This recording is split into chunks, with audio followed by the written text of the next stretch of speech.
Hey everyone, this is Keith Scott from out in Sydney, Australia. I'm one of the voices of Bullwinkle J. Moose. It's time to watch Relentless and Unstoppable. And so give it up for your main hosts, Douglas Kenny and Andy McPhee. Hey everybody, this is Doug Kenny and welcome to Relentless and Unstoppable. We have another amazing guest coming on the channel today, so please hit like and subscribe. And after this episode, please stay tuned to the RNU channel for more amazing guests. Let's get this on! Hey everybody, how you doing? Just a quick little share of why I started Relentless and Unstoppable. It was for one very simple reason, because of Doug Kenny. Nothing to do with me at all, zero. I was just coaching Doug, and he took on the coaching and mentoring, and he made all the changes. He took all the suggestions from his parents as well as my coaching, but it was all about Doug, his breakthrough and his weight loss, his willingness to accept that he is dealing with high functioning autism and other issues, but he's never quit, he's never given up. So we did one interview with him to share his story, and then we decided to start interviewing other people. And Doug has now taken over the whole channel, and he does all the interviews, he runs everything. He's just an amazing young man. So RNU was born from simply what an amazing young man Doug is, and his story needed to be shared.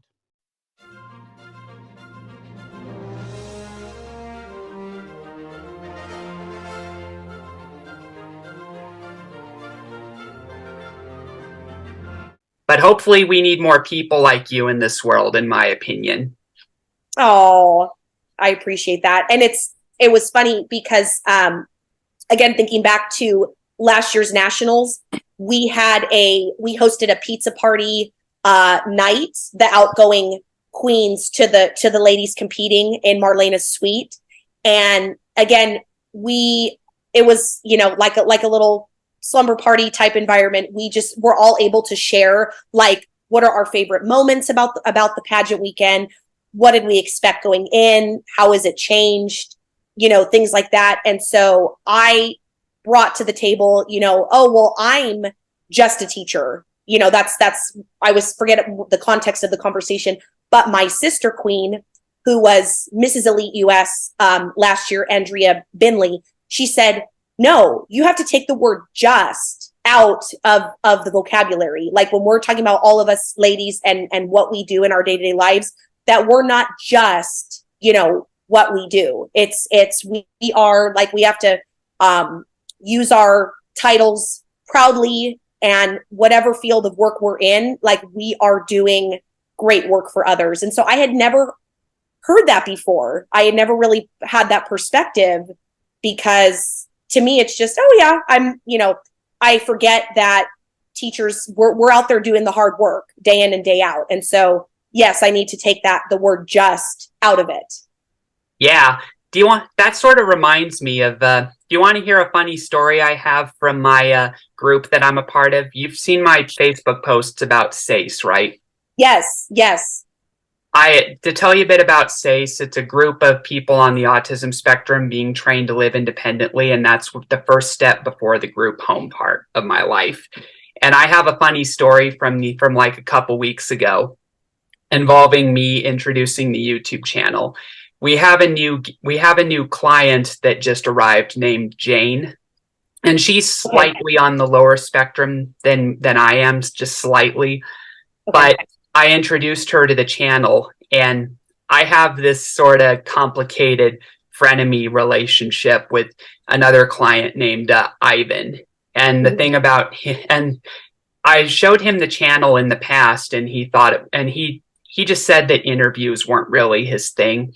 So when I showed the channel to Jane a couple weeks ago, she looked at it and was like, wow, I'm going to subscribe, Doug.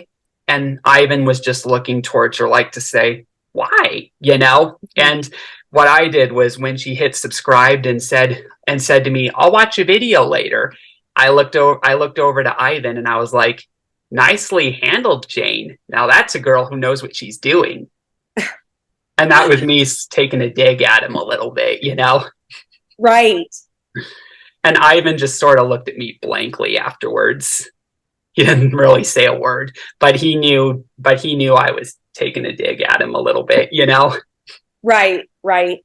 Well, I think your channel is incredible. The work you're doing in bringing awareness to resiliency and those that have gone through personal struggles and battles, and just some of the interviews that I've seen are just incredible. And especially, I think it's extra special that you're able to actually get big time movie directors on your channel and get to talk with them about their production experience. That's to me is huge. Yeah. Do you want to hear my key very quick to how I get them onto my show? Yes, I've been curious. I found most of them on Facebook, and every time I ask for an interview, I say, I know where you live. Oh, wow. I'm just kidding. No, I don't really tell them I'm that. like, okay. Yeah. No, just kidding. They've been good sports. I just reach out to them via Facebook or via their website, sometimes on LinkedIn, and sometimes Oh, I'll even write to them in the mail and they'll respond back. And COVID was a tough time podcasting wise and world wise, but and COVID was tough for the world, you know, but it provided me the advantage because all the people were home, not working. yes. Yeah. So this is my final question I have for you, which is, how can your journey impact the world? Oh, that's a great question, but it's difficult to, say, one thing. I hope that, well, speaking, I guess from a teacher standpoint, I'll put on my teacher hat. So I hope that my teaching journey will continue to impact all of the students that I teach in my classroom positively. I hope that I can be not only a mentor for them, but also that support, outlet that they can feel even after they've left my classroom. If they need anything, I always tell them, once you're my student, you're forever my student. And so I have had students come back to me, email me years beyond when I've taught them and say, hey, even to tell me, hey, I got into this college, I'm doing this with my life, or asking me for letters of recommendation. Things like that are just truly what is most special to me, because I know that I've made some sort of a difference in, maybe not all of my students, but a few of them. I've made that impact. And so I feel like I've done my job. So not so much the focus on their academic growth, but I've helped to foster their personal confidence and their social growth to go out in the world and do great things for themselves. You're not the only teacher that's had people say that to them, thank you and all that. Look at this one. Doug, thanks to Mr. Leha and Trisha Wynn for introducing Willy Wonka and the Chocolate Factory to me. I love it. That's Mr. Leha was my 3rd grade teacher and Trisha Wynn was my 4th grade teacher. Oh, and it's everybody I talk to. I don't know if it's just coincidentally, it seems that most teachers that I work with and I talk to, they were inspired to go into teaching from their 3rd or 4th grade teachers, including myself, who was, Mrs. Gillespie in 3rd grade. I don't know if it's just the age that year, but that was one of a few teachers who inspired me to pursue teaching as my career. 3rd grade and 4th grade were unquestionably the best years of my education. I really enjoyed those years with Trisha and Mr. Leha. They were a lot of fun. I actually have a story I can bring up if you'd like, and you're probably going to laugh at it, but it's from 1st grade. Okay. In 1st grade, when I was living in Estes, we were high in the mountains, so there was a lot of snow. And one day in 2004 or 5, it was January 2005. Me and my best friend Damien, we decided to play a snowball fight outside during recess, and under school rules that wasn't allowed, obviously. We weren't aware of it until then, but it wasn't allowed. And so we were throwing snowballs at each other on the recess playground and scoring each other. And Mrs. Huth, a second grade teacher, she came up to us and warned us to not do it. So she left, but we decided to continue the snowball fight. And so we continued, and Mrs. Huth tried to separate us. And so I was thinking to myself, I don't want to be without my best friend. I don't want to avoid him. I don't want to be alone. How do I fix this problem? So I did the first thing that came to my head. I took a snowball and boom, and it struck her in the face. And what happened was Mrs. Huth didn't say anything. She just walked off. And so Damien was shocked. He was like, whoa there, Doug. Yeah. What just happened?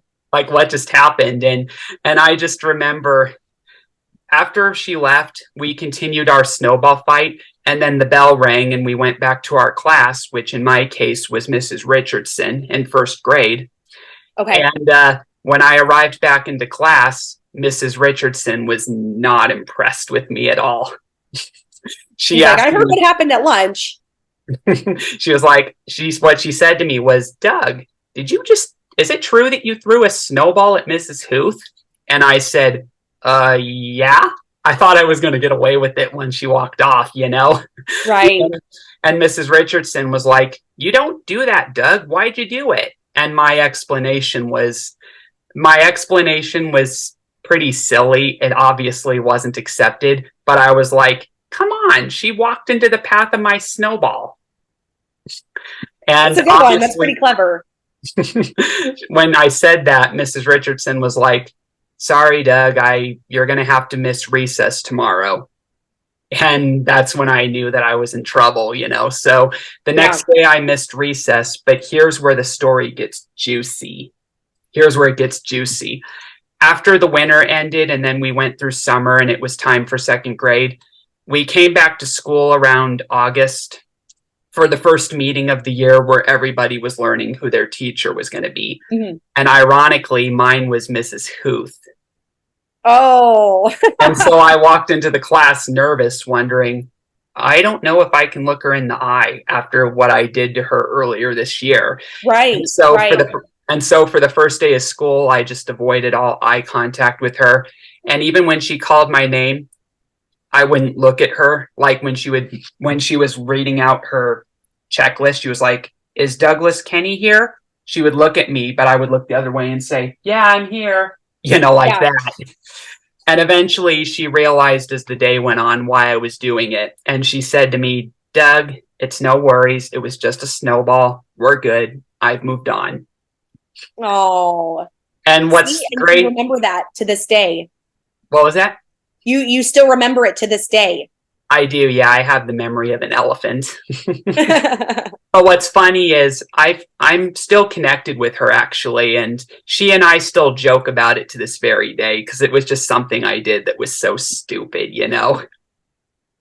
And we do remember, even if it's like maybe has us upset in the moment, we do look back and remember those, silly times with students. And it's funny because obviously they'll grow up and look back and go, wow, that I did that. And obviously when I look back at my actions, throwing a snowball at a teacher is a no-no. Right. You don't do that, Yeah. So that's all I have for now, but we thank you for coming on. Yes. Thank you for having me, Doug. It was awesome to share a conversation with you about, women of achievement and teaching and all things beyond. So keep up the great work with your channel. Like I said, I really think you're making a huge difference, sharing your story and other story as well. Thank you. I really appreciate it. And don't forget about Andy. He's a big part of this. Yes. We thank Andy McPhee for mentoring you and getting everything, I think, off the ground in this whole process. Yeah. So where can people find you? So I am on, I'm on, social media, Facebook and Instagram. I do keep my profiles more on the private side just because of, students looking me up and things like that. But I believe through His Little Feet nonprofit, which is where I serve as secretary on the board of directors. If they go, through Google to His Little Feet Long Beach. You could find, contact info for me there. Not sure about the Women of Achievement pageant site, but I'm around, and so I'd love to connect with people. Great to hear. Understand completely.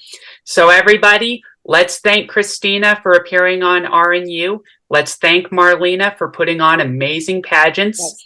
Hopefully she will host a pageant in Colorado and I can guide her through the city to the best places because I have experience living there. So Marlena, we hope you're listening and watching, and everyone, we'll see you next week for the next episode of RNU. Gee, that's all we have for Relentless and Unstoppable. So tune into the next episode to hear more amazing stories from amazing guests. This is Keith Scott from Sydney, Australia saying so long, and I'm smarter than the average bear. Gee.